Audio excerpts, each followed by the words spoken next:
We have pale malt here. We use that in all our beers, in particular Wherry and Nelson's Revenge.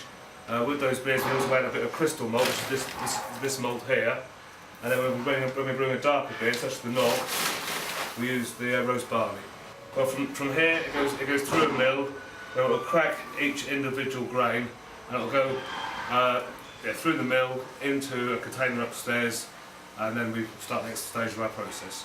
Well, the barley drops through from the grist case into this vessel called a mash tun, and then it sits in here for an hour and a half, and in that time all the starch in the malt is turning into sugars. So it's in there for an hour and a half, and then after that we start to transfer it into the copper, and that's where we add the hops. But in the meantime we're also sprinkling hot water over the top to rinse out all the sugars, which also go through into the copper.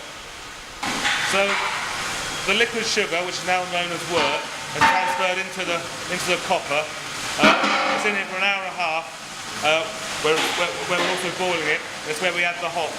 We add the hops for both bittering and also aroma. So the beer is now transferred into the fermenters. It goes via a heat exchanger. So we cool the wort down to 20 degrees. And this is where we add the yeast. And it's here where the yeast starts working with the sugars to produce the alcohol. So this is the last stage here. The beer gets put through here via the forklift. It sits in here for about 4 or 5 days, where a secondary fermentation is caused in the cask. That is, with the remaining yeast and the sugars left in the cask, will start to ferment again, which will produce condition in the beer.